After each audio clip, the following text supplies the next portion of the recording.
یا اللہ یا رحمان۔ السلام علیکم ورحمۃ اللہ وبرکاتہ۔ آج ہم صحیح بخاری کی حدیث نمبر 5 کا بما سند مطالعہ کرتے ہیں۔ سب سے پہلے ہم اس کی سند کو بیان کرتے ہیں۔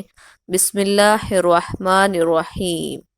تو سب سے پہلے ہم سند پڑھتے ہیں۔ موسیٰ بن اسماعیل نے ہم سے حدیث بیان کی، ان کو ابو عوانہ نے خبر دی، ان سے موسیٰ ابن ابی عائشہ نے بیان کی، ان سے سعید بن جبیر نے، انہوں نے ابن عباس رضی اللہ عنہما سے کلام الہی کی تفسیر کے سلسلہ میں سنا کہ رسول اللہ صلی اللہ علیہ وآلہ وسلم نزول قرآن کے وقت بہت سختی محسوس فرمایا کرتے تھے، اور اس کی علامتوں میں سے ایک یہ تھی کہ یاد کرنے کے لیے آپ اپنے ہونٹوں کو ہلاتے تھے۔ ابن عباس رضی اللہ عنہما نے کہا کہ میں اپنے ہونٹ ہلاتا ہوں جس طرح آپ ہلاتے تھے۔ سعید کہتے ہیں میں بھی اپنے ہونٹ ہلاتا ہوں جس طرح ابن عباس رضی اللہ عنہما کو میں نے ہلاتے دیکھا، پھر انہوں نے اپنے ہونٹ ہلائے۔ ابن عباس رضی اللہ عنہما نے کہا پھر یہ آیت اتری کہ اے محمد، قرآن کو جلد جلد یاد کرنے کے لیے اپنی زبان نہ ہلاؤ، اس کا جمع کر دینا اور پڑھا دینا۔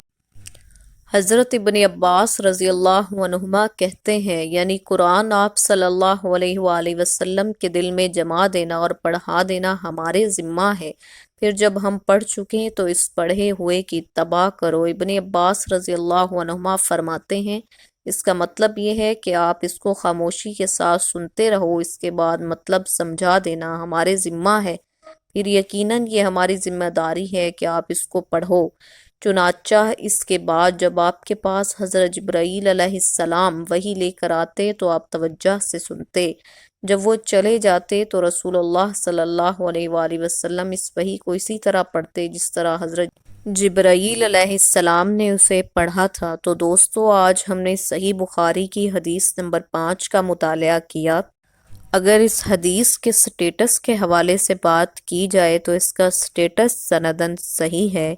آپ تمام احباب سے گزارش ہے کہ ویڈیو کو لائک کریں، چینل کو سبسکرائب کریں اور شیئر کرنا مت بھولیے گا، اور بیل آئیکن کو دبانا بھی مت بھولیے گا۔ شکریہ۔